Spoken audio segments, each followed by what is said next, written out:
Plus B paper 1 के एक और सेक्शन अर्थमेटिक एबिलिटी की। तो इस सेक्शन में भी आपके 20 क्वेश्चंस पूछे जाते हैं।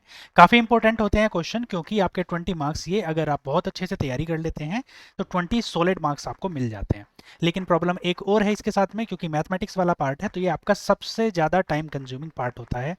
पूरे आपके पेपर में 200 क्वेश्चंस में सबसे ज़्यादा टाइम कंज्यूमिंग आपके ये 20 सेक्शंस वाला पेपर होता है। तो इसलिए आपको ये पता होना सबसे ज़्यादा इंपॉर्टेंट होता है कि किस क्वेश्चन को आपको अटेम्प्ट करना है और किस क्वेश्चन को छोड़ देना है। मैं अगर टाइम की बात करूं तो इस क्वेश्चन के लिए आपको अराउंड 15 मिनट के आसपास आप इस क्वेश्चन के लिए समय दे सकते हैं, और लगभग अगर आप 15 मिनट के आसपास समय देते हैं, 15 से 18 मिनट तक का आप इसके लिए समय दे सकते हैं। इतने समय में अगर आप 15 क्वेश्चन तक या फिर 13-14 क्वेश्चन भी अटैम्प्ट कर लेते हैं तो बहुत अच्छा एक अटैम्प्ट आपका माना जाएगा।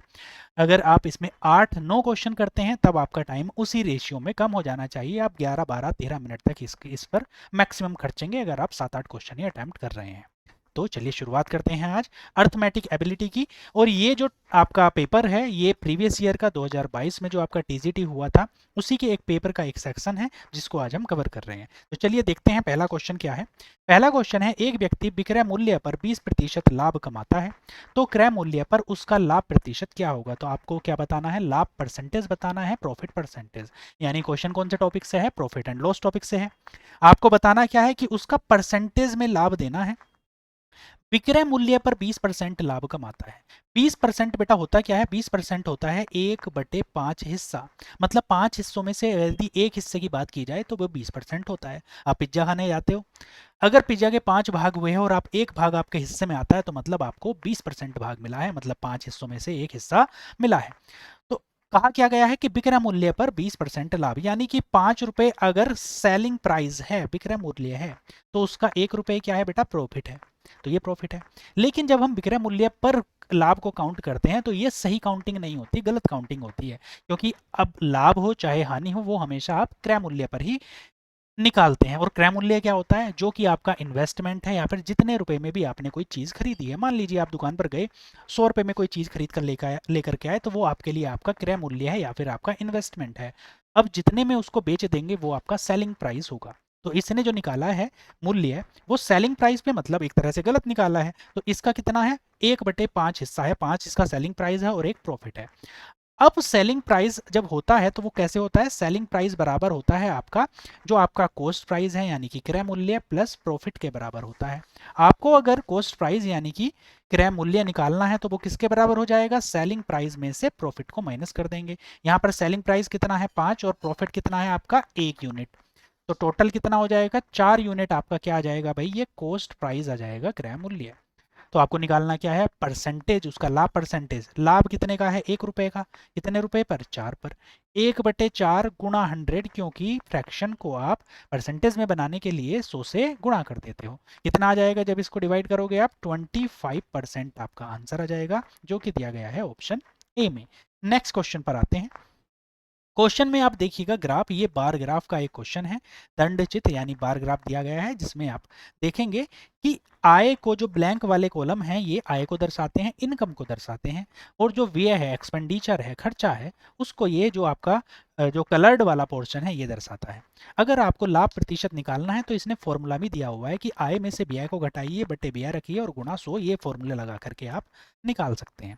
अब इसमें यह दिया गया है कि इनके संबंध में C1 से लेके C6 तक की जो कंपनी है, कौन सा इनमें से सही है, सही कौन सा है। तो आपको एक सीक्वेंस में लगाना है, सभी का क्या निकालना है, आपको लाभ परसेंटेज निकालना है, राइट।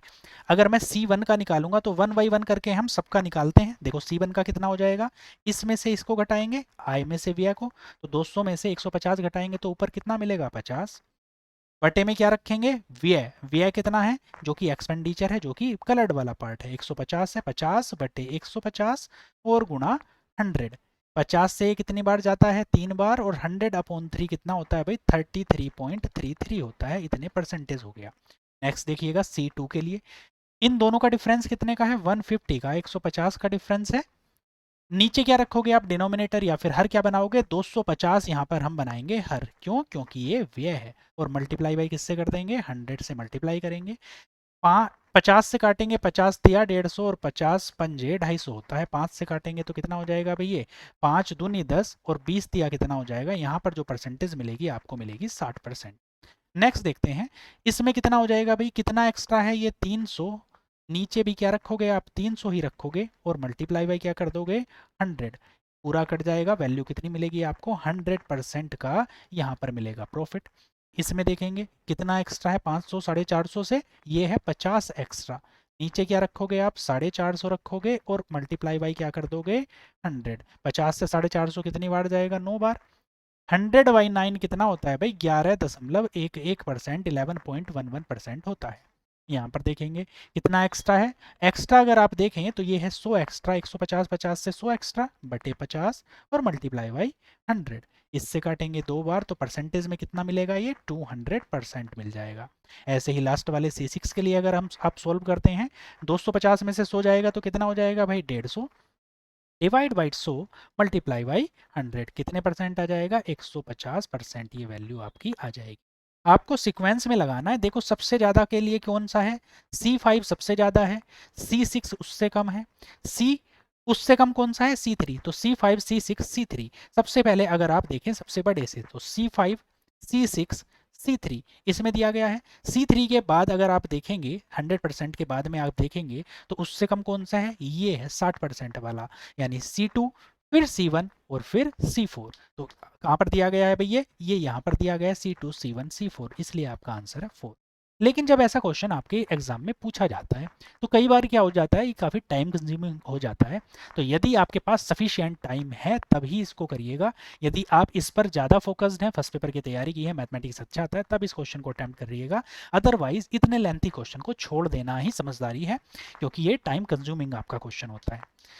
अगले प्रश्न पर चलते हैं, चलिए देखते हैं। कुछ आसान प्रश्न भी आते हैं जो कि आप एक नज़र में ही सॉल्व कर सकते हैं, उन क्वेश्चन पर फोकस करें, वो बेटर रहेगा आपके एग्जाम के पॉइंट ऑफ व्यू से। यदि 1250 के B% का A% 45 है, मतलब क्या दिया गया है, 1250 के B% कैसे निकालते हैं, गुणा B/100 करके, B% का इसका भी क्या A% बराबर किसके है 45 के, तथा 500 के 10% का B% 12 है, तो A का मान है, और क्या दिया गया है भाई, और साथ में दिया गया है यहाँ पर 500 के 10% का B, 500 के 10% का B% कितना दिया गया है भाई, ये दिया गया है 10, B% कितने के बराबर है 12 के बराबर है। तो इसको सोल्व करते हैं, सबसे पहले क्या लेकर के आते हैं हम, B की वैल्यू पता करते हैं कि B कितना है, सबसे पहले ये तो पता चले। फाइनली आपको बताना है कि A कितना है, लेकिन पहले आपको A पता करने के लिए B पता करना पड़ेगा। आप देखेंगे 2 जीरो से ये वाले 2 जीरो कट जाएंगे, इस जीरो से ये कट जाएगा, 5 से डिवाइड करोगे तो 5 दूनी 10 और B बराबर आपको मिल जाएगा यहाँ से 12 गुणा 2 यानी कि 24 मिल जाएगा। कितना मिल जाएगा भाई 24, B बराबर कितना मिलेगा 24। तो अब इसके प्लेस पे यहाँ पर क्या रख सकते हो आप 24 रख सकते हो। सॉल्व करेंगे, आप देखेंगे इस जीरो से ये जीरो कट जाएगा, जब आप 25 से काटेंगे तो 25 पंजे 125 और 25 चौका 100, 4 से काटेंगे इसको कितना आ जाएगा 4 छंग 24 और 5 से काटेंगे इस वैल्यू को 5 दूनी 10, ये वैल्यू हो गई। आप देखिएगा 6 गुणा में है तो 2 से इसको भी काट सकते हैं, 2 तिया 6, ए बराबर कितनी वैल्यू हो जाएगी 45/3, जो कि बराबर होगा आपके 15 के बराबर। 15 कहाँ दिया गया है, थर्ड ऑप्शन में ये दिया गया है, आपका आंसर भी क्या हो जाएगा 15 आपका आंसर हो जाएगा। नेक्स्ट क्वेश्चन देखते हैं। अगला जो प्रश्न दिया गया है ये आपका सिंप्लीफिकेशन का एक तरह से प्रश्न दिया गया है, लेकिन ये समझने के लिए काफ़ी मुश्किल है। अगर आपकी मैथ बैकग्राउंड नहीं है तो क्वेश्चन को आप बड़ी आसानी से स्किप कर जाएंगे, क्योंकि आपके जोन का क्वेश्चन नहीं है। समझने के लिए अगर मैं तैयारी करवाने के लिए कहूँ तो आप जब तैयारी के दौर में होते हैं तब इस क्वेश्चन को सॉल्व करते हैं, या फिर यदि आपने मैथमेटिक्स बैकग्राउंड रहा है 8th 9th 10th 11th में भी, 10th तक में भी अच्छे से की है, तो ये अलजेब्रा के आपके पार्ट में आएगा, सिंप्लीफिकेशन के पार्ट में भी आएगा, तब आप इसको सॉल्व कर सकते हैं। क्या दिया गया है अभी 7/, इसको समझने के लिए ये बेटा ये दिया गया है √7 प्लस अंडर रूट के अंदर ये 6 भी दिया गया है, और प्लस का निशान यहाँ पर है 8/, यहाँ पर दोनों जो हैं वो माइनस में दी गई हैं √6, और ये इस तरह से वैल्यू दी। आप इन दोनों को जोड़ना है, जब भी दो भिन्नों को जोड़ते हैं आप क्या करते हैं भाई एलसीएम लेते हैं, तो यहाँ पर भी लेंगे हम एलसीएम। इन दोनों का एलसीएम कितना आ जाएगा, इन दोनों की आप क्रॉस मल्टीप्लाई कर दीजिए, एक दूसरे से मल्टीप्लाई कर देंगे, यही इनका एलसीएम होगा। √7 माइनस √6, और ऊपर क्या आ जाएगा, 7 की गुणा हो जाएगी भाई इससे, क्रॉस वाले से, √7 माइनस √6 से, और यहाँ पर प्लस का निशान तो आएगा ही एज इट इज, और यहाँ पर जो गुणा हो जाएगी √7 प्लस √6 से हो जाएगी, राइट। अब देखो नीचे जो वैल्यू बनी है, ये कौन सा फॉर्मूला, एक फॉर्मूला होता है आपका ए स्क्वायर माइनस के बी स्क्वायर, ये बराबर होता है ए प्लस बी ए माइनस बी के। तो आप ये देखेंगे, यदि √7 को मैं ए कहना शुरू कर दूं तो ये ए प्लस बी हो जाएगा, ये ए माइनस बी हो जाएगा, तो फॉर्मूला किसका हुआ, ए स्क्वायर माइनस बी स्क्वायर का। तो ये ए स्क्वायर माइनस बी स्क्वायर है, यानी इसको √7 का स्क्वायर माइनस √6 का स्क्वायर लिखा जा सकता है। तो इसको जब आप सोल्व करोगे तो कैसे करोगे, 7 की गुणा √7 से, तो कितनी वैल्यू आ जाएगी भाई 7 √7, 7 की गुणा माइनस के √6 से, तो 7 √6 प्लस 8 की गुणा √7 से 8 √7 प्लस 8 √6, डिवाइड में कितना आ जाएगा, अब अगर आप देखें √7 का स्क्वायर जो कि इस फॉर्मूले से आया है, और प्लस क्या हो जाएगा √7 का स्क्वायर माइनस √6 का स्क्वायर, ठीक बात है। अब इसको ऊपर लेकर के चलते हैं, यहाँ पर हम सॉल्व करते हैं, ठीक है। चलिए देखिएगा, जब इसको हम यहाँ पर सॉल्व करेंगे, इस कोने पर यहाँ पर हम सॉल्व करते हैं, तो देखेंगे 7 √7 यहाँ पर है और 8 √7 यहाँ पर है, यानी टोटल मिलाकर कितना हो गया भाई ये 15 √7, माइनस के 7 √6 यहाँ है और प्लस के 8 √6 यहाँ पर है, यानी टोटल कितना हो जाएगा प्लस के √6, डिवाइड में क्या आ जाएगा 1, जहां पर ये वैल्यू दी गई होगी वही आपका आंसर है, 15 √7 और प्लस √6 कहाँ दिया गया है, ऑप्शन सेकंड में, इसलिए आपका आंसर भी क्या है, ऑप्शन सेकंड। तो आपने देखा ये जो क्वेश्चन था थोड़ा सा कैलकुलेटिव था, जितना मैं करके दिखा रहा हूँ उतना समय लगेगा नहीं, जब आप प्रैक्टिस कर रहे होंगे तो बहुत जल्दी से इसको ऑब्जर्व कर पाते हैं कि नीचे √7 √6 आ रहा है तो इसका मान क्या होगा, 1 ही होगा। बेसिकली ये जब इस तरह से नंबर्स दिए होते हैं तो नीचे 1 आ ही जाता है। आगे बढ़ते हैं, n के किस मान के लिए 72n 72n 16 से विभाज्य है। अब देखो सीधा सा ये भाग का प्रश्न दिया है, बहुत छोटा प्रश्न है, ये आपको करना चाहिए एग्जाम में अटेम्प्ट। मैं क्वेश्चंस को बताता हुआ चलूंगा आपके एग्जाम के हिसाब से कि कौन सा क्वेश्चन आपको अटेम्प्ट करना चाहिए। जैसे 16 से भाग करेंगे 72 को, तो 16 का एक बात तो यह टेबल आपको याद होने चाहिए, कम से कम 20 तक के टेबल याद होने चाहिए, कम से कम 20 तक के स्क्वायर और 10 तक के क्यूब आपको याद होने चाहिए, ठीक है।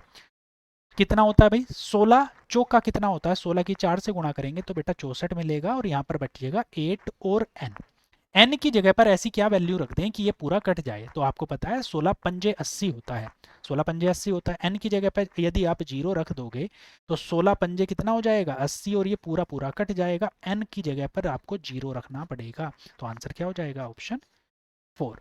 अगले क्वेश्चन पर चलते हैं, क्वेश्चन नंबर 6 दिया गया है, श्याम अकेले, देखिए जो क्वेश्चन है ये टाइम एंड वर्क का है, एक अच्छा क्वेश्चन इससे बनता है हमेशा। कई बार आपका ये टाइम कंज्यूमिंग हो सकता है, लेकिन कई बार बहुत आसान क्वेश्चन भी इस टॉपिक से पूछे जाते हैं। श्याम अकेले प्रतिदिन 2 घंटे कार्य करके 40 दिन में कर सकता है, राम अकेले उस कार्य को 2 घंटे कार्य करके 60 दिन में कर सकता है। उस कार्य को 12 दिनों में पूरा करने के लिए उन्हें प्रतिदिन एक साथ मिलकर कितने घंटे कार्य करने की जरूरत है। श्याम अकेले 2 घंटे कार्य करके 40 दिन में कर सकता है, राम अकेले 2 घंटे कार्य करके 60 दिनों में। यानी यदि वे 2 घंटे काम कर रहे हैं रोज का, तो अगर श्याम के घंटे निकालूं, श्याम को कुल कितने घंटे लग रहे हैं भाई काम करने के लिए, 40 दूनी 80, यानी कि 80 घंटे में अकेला काम कर ले रहा है। और जो राम है उसको अकेले कितने घंटे लग रहे हैं, 60 गुणा 2 कितने 120 घंटे, 60 दिन 2 घंटे 120 घंटे। तो दोनों को अलग अलग जब काम करते हैं तो अकेले अकेले इसको 80 लगते हैं, इसको 120। यदि काम एक साथ करना पड़े और 12 दिनों में करना हो तो आप देखेंगे टोटल जो इनका टोटल है, इन दोनों का एलसीएम कितना हो जाएगा भाई 120 और 80 का, ऐसी वैल्यू एलसीएम होती है जो कि इन दोनों से कट जाए। जैसे 240 है, आपने एलसीएम लिया, ये इसका वैल्यू कितनी आई, इसकी 3 यूनिट आई, क्योंकि ये 1 घंटे में 3 यूनिट काम करता होगा, और राम कितना करता होगा भाई 2 यूनिट। मान लेते हैं ये टोटल वर्क है, तो जो 240 है आपका टोटल वर्क है। यदि श्याम को 80 घंटे लग रहे हैं, 80 घंटे लग रहे हैं काम पूरा करने में, तो यानी 1 घंटे में वो 3 यूनिट काम करता है, राम अकेला कितना करता है 2। यदि दोनों मिलकर के काम करेंगे तो 1 घंटे में वे 5 यूनिट काम करेंगे, ठीक है। टोटल काम कितना है 240, करवाना कितने में है भाई, अगर आप देखें दोनों मिलकर काम कर रहे हैं 5 यूनिट। अगर आप देखेंगे तो 5 यूनिट के हिसाब से इनको अगर बात करें कितने घंटे लगने चाहिए, अगर टोटल बात करें घंटों के हिसाब से, तो 5 चौक 20 और 40, 5 अट्ठे 40, 48 घंटे लगने चाहिए, लेकिन 48 घंटे डिवाइड किस में है? 12 दिनों में। 48 घंटे एक दिन में तो हो नहीं रहे, ये 12 दिनों में हो रहे हैं। तो 48 बटे 12 कितना आ जाएगा? 4 घंटे आपका आंसर आ जाएगा। ठीक है, तो नेक्स्ट क्वेश्चन पर चलते हैं।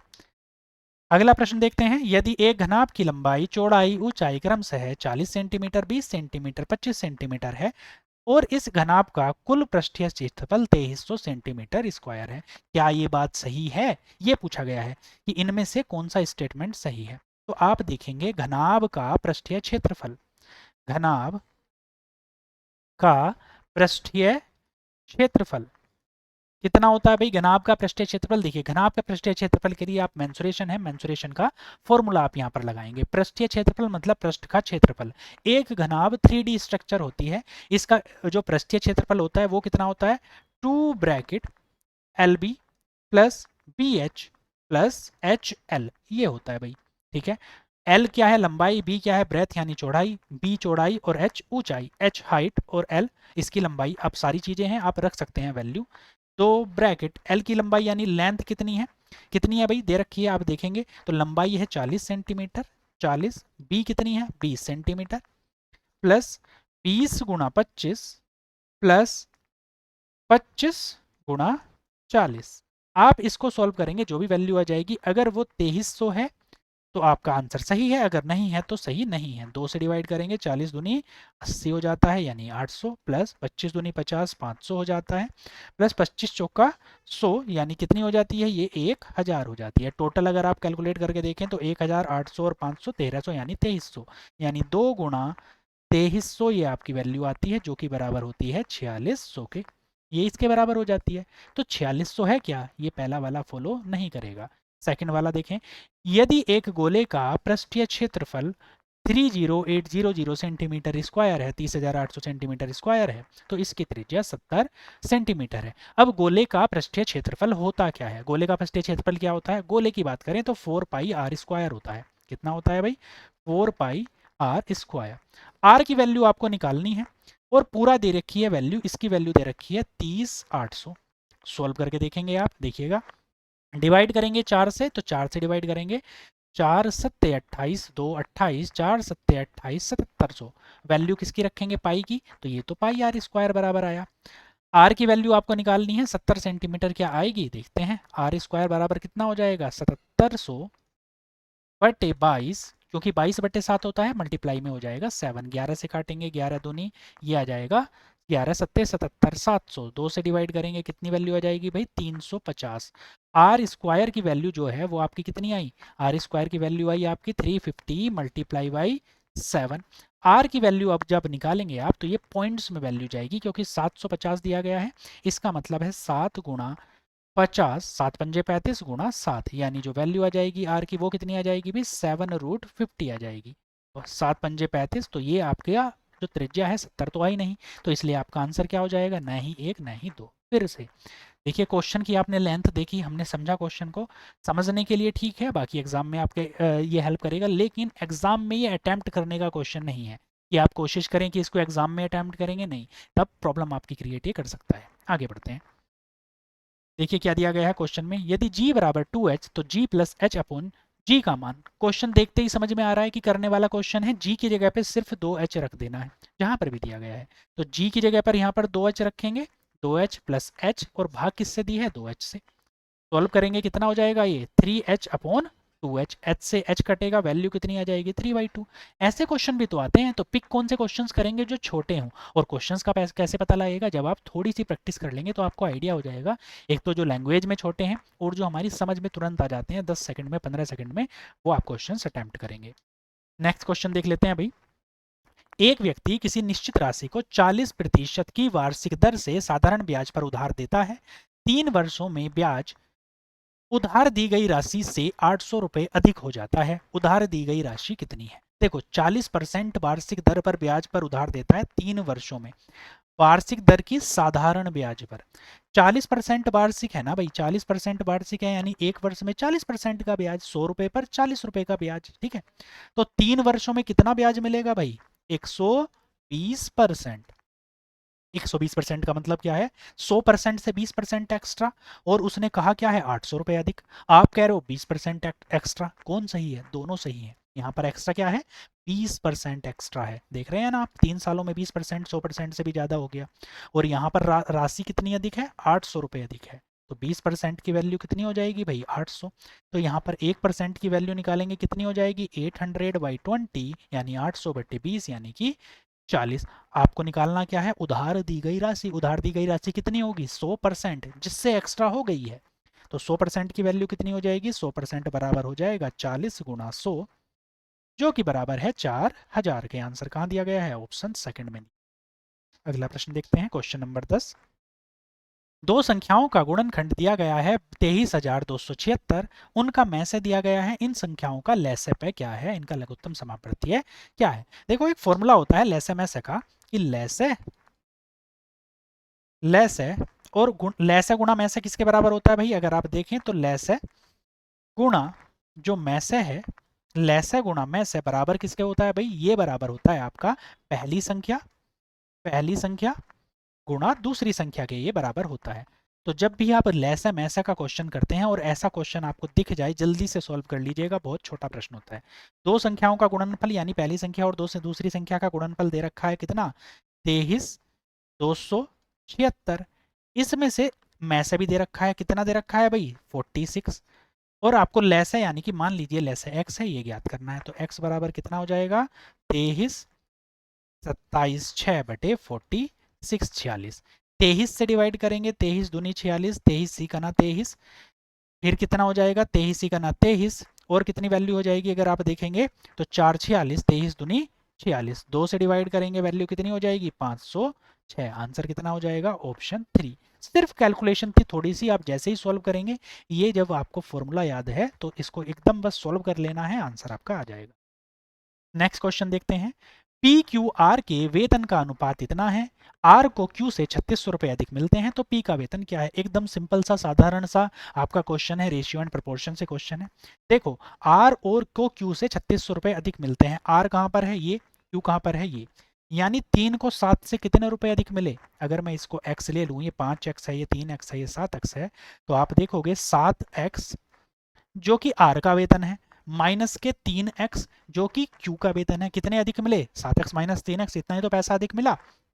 ये बराबर किसके है, 3600 रुपए के। तो आप देखेंगे 4x बराबर किसके, 3600 के। सिंपल है। तो x बराबर कितने के हो जाएगा भाई, 4 नम 36 यानी कि 900 के बराबर हो जाएगा। पूछा क्या गया है, P का वेतन क्या है, P यानी कि पहले वाले का वेतन कितना है, 5x, x की वैल्यू आपको पता है, तो 5x जो कि P की वैल्यू है कितनी हो जाएगी, 5 गुणा 900, वैल्यू कितनी हो जाएगी भाई, 4500 आपकी वैल्यू हो जाएगी। आंसर कहाँ दिया गया, थर्ड में दिया गया है, इसलिए आपका आंसर है ऑप्शन 3।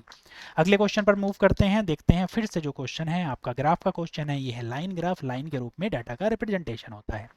यह दिया गया है भाई, विक्रय मूल्य बराबर है क्रय मूल्य प्लस लाभ, आप जानते हैं अभी आपको बताया था।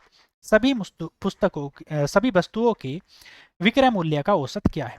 विक्रय मूल्य का औसत देखो, वैल्यू क्या दे रखी है यहाँ पर, जो 6 आर्टिकल्स दे रखे हैं, इनके क्रय मूल्य और लाभ दे रखे हैं। क्रय मूल्य में लाभ जोड़ दिया जाए तो क्या आ जाएगा, विक्रय मूल्य आ जाएगा। यानी पहली वस्तु का अगर मुझे निकालना है तो विक्रय मूल्य कितना आ जाएगा, 200 प्लस 50 यानी कि 250 आ जाएगा। इसका विक्रय मूल्य क्या आ जाएगा, 700 प्लस 200 यानी कि 900 रुपये आ जाएगा। इसका निकालना है तो 500 प्लस 150 यानी कि 650 रुपये आ जाएगा।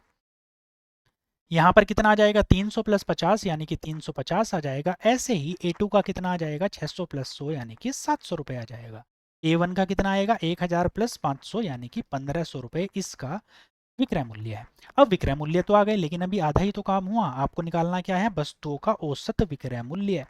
औसत विक्रय मूल्य निकालना है, यानी कि पदों का योग बटे पदों की संख्या होता है औसत। यानी सभी को जोड़ दीजिए और जितनी भी संख्याओं का आप निकालना चाहते हैं उनसे भाग कर दीजिए। तो इन सब को जोड़ेंगे, इकाई अंक जोड़ें पहले, 0 0 0 0 0, सब पर इकाई में कितना है, 0 ही लिखा है। फिर सेकंड वाला यानी कि दहाई अंक 5 5 10 5 15, 15 का 5 हासिल लगा 1 1 2 3 3 और 9 12, 12 और 6 18, 18 और 3 21, 21 7 28, 28 और 5 33 का 3 हासिल लगे 3, 3 और 1 कितना हो जाता है भाई, 4। कितनी वस्तुओं को आप निकाल रहे हो, 1 2 3 4 5 6 वस्तुओं का, 6 से भाग कर देंगे। 6 सत्ते 42, 1 15 हो गया, 6 दूनी 12, 30 बचा, 6 पंजे 30, इसलिए आपका आंसर कितना हो जाएगा 725, जो कि विकल्प सी में दिया गया है। अगला प्रश्न देखिएगा, क्वेश्चन है आपका ट्रेन से टाइम स्पीड डिस्टेंस का, एक तरह से क्वेश्चन है, ट्रेन के क्वेश्चंस भी हम इनको कहते हैं।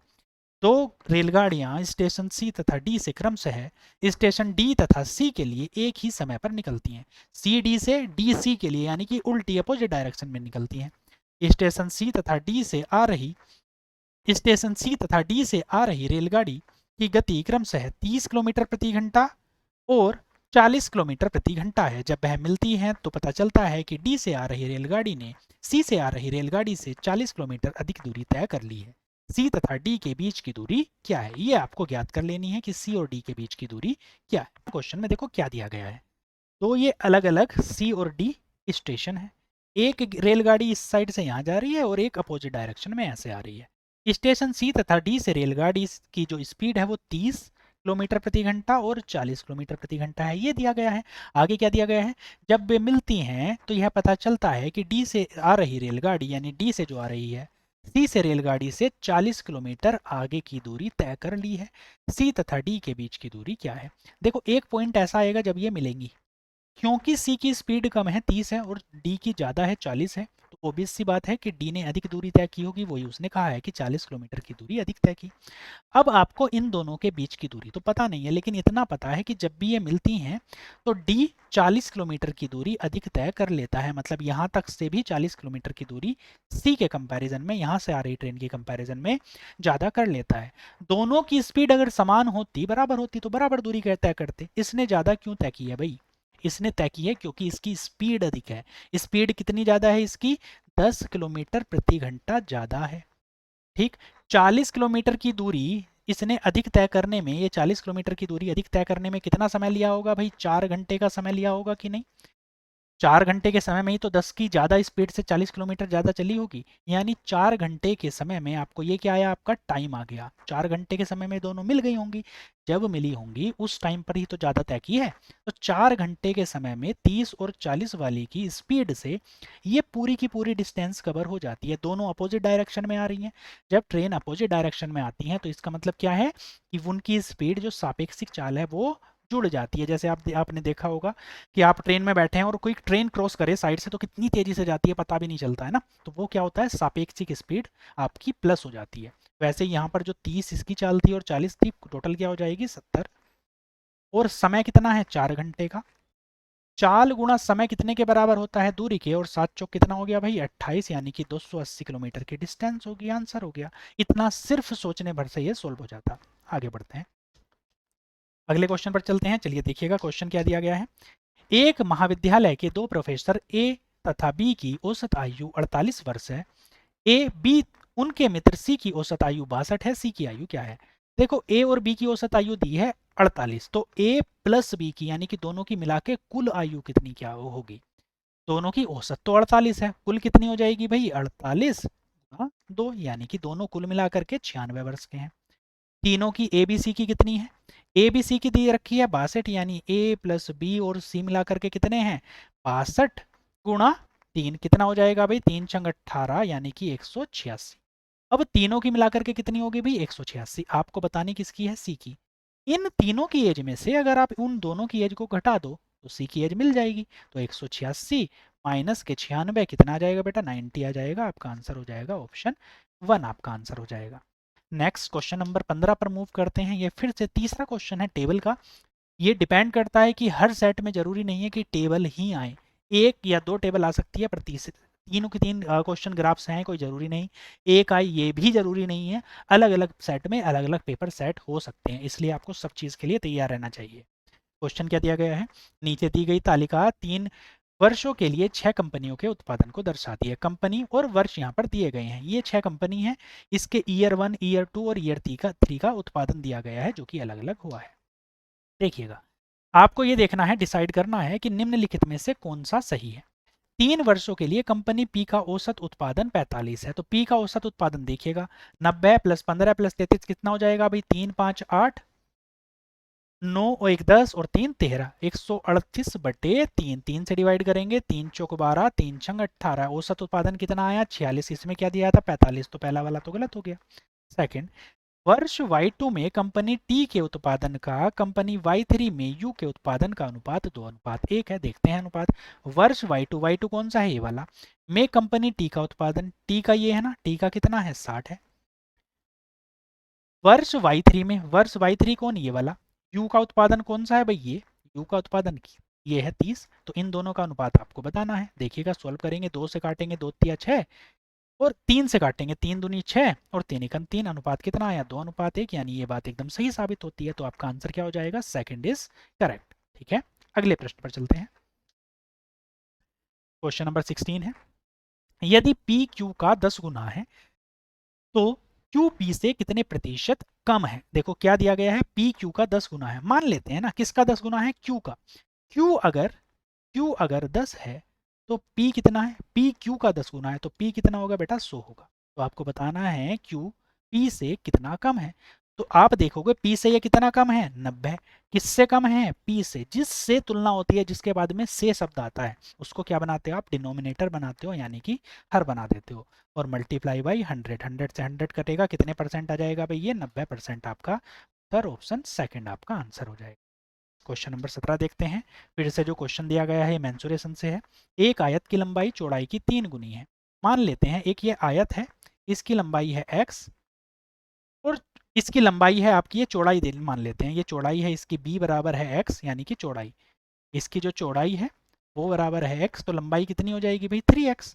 आयत का क्षेत्रफल इतना है तो आयत की लंबाई कितनी है, तो आप देखिएगा आयत का क्षेत्रफल, आयत का क्षेत्रफल होता कितना है, फॉर्मूला आपको याद है, नहीं है तो कर लीजिए, क्या होता है भाई लंबाई गुणा चौड़ाई होता है। ये बहुत सिंपल सिंपल से फॉर्मूले हैं, ये कम से कम बेसिक आप याद कर लेंगे तो आपको हेल्प हो जाएगी।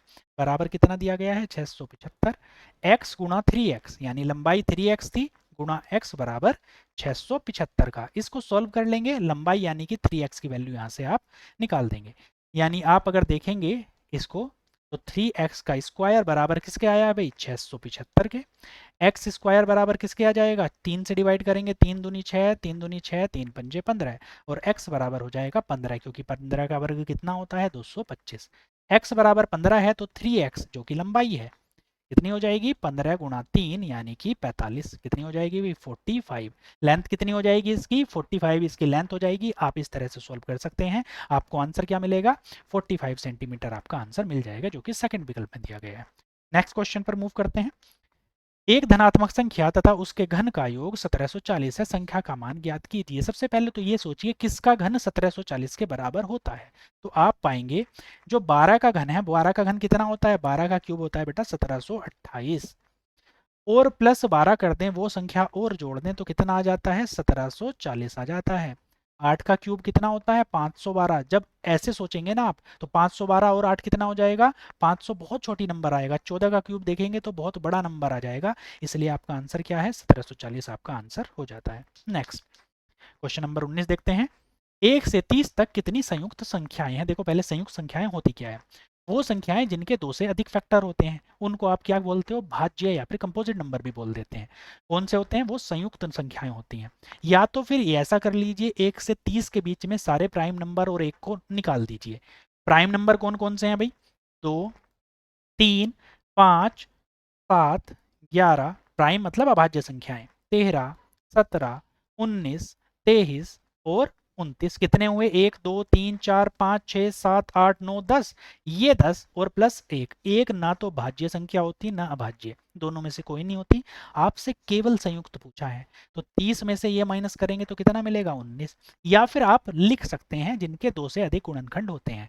गुणनखंड क्या होते हैं, वो सभी की सभी संख्याएं जिनसे दिया गया नंबर कट जाए, जैसे 4 किस किस से कट जाता है, 1 से भी, 2 से भी और 4 से भी, तो 4 के कितने गुणनखंड हैं 3। तो यहाँ पर अगर आप चाहें संयुक्त संख्याएं कौन कौन सी होती हैं भाई, 4, 6, 8, 9, 10, 12, 14, 15, 16, 18, 20, 21, 22, 24 के बाद 25, 26, 27, 28 और 30, तो ये टोटल मिला करके कितनी हो जाएंगी 19, ऐसे भी आप निकाल सकते हैं। लास्ट क्वेश्चन देख लेते हैं भाई।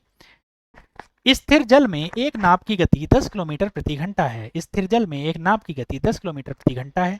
यदि धारा के प्रतिकूल नाव की गति 8 किलोमीटर प्रति घंटा है तो धारा की गति क्या है? देखो, स्थिर जल में नाव की गति कितनी है? 10 किलोमीटर प्रति घंटा, और धारा के प्रतिकूल कितनी है? 8। ये क्यों कम हो गई भाई? धारा के अपोजिट डायरेक्शन में क्यों कम हो गई? क्योंकि देखते हैं आप, जब नाव जब धारा के विपरीत जाती है, जिधर पानी चल रहा है उसके विपरीत जाती है, तो स्पीड स्लो हो जाती है, क्योंकि अपोजिट डायरेक्शन में तैर रही है, पानी की विपरीत दिशा में। कितनी स्पीड कम होगी? जितनी नाव की स्पीड कितनी कम होगी? जितनी की धारा की स्पीड है। तो कितनी है भाई धारा की स्पीड? 10 में से 8 घटाएंगे, 2 किलोमीटर प्रति घंटा। क्वेश्चन देखते ही सॉल्व करने वाला ये प्रश्न है। तो ये थे आपके 20 क्वेश्चन। एक सेक्शन आज हमने कंप्लीट किया अर्थमेटिक एबिलिटी का। तो ये 20 क्वेश्चन का सेट था। अब एक और सेट करेंगे। अब वैसे ही आप जो जब तक DSSB का एग्जाम होगा, हम प्रीवियस ईयर और साथ में कुछ एक एक्सरसाइज भी शुरू करेंगे, जिनसे जो बेसिक कॉन्सेप्ट हैं वो आपके क्लियर हो जाएं, चाहे वो रीजनिंग के हों चाहे मैथमेटिक्स के हों। तो इसके लिए आप जुड़े रहिएगा हमारे चैनल से। मिलते हैं नेक्स्ट वीडियो में, तब तक के लिए शुक्रिया, धन्यवाद।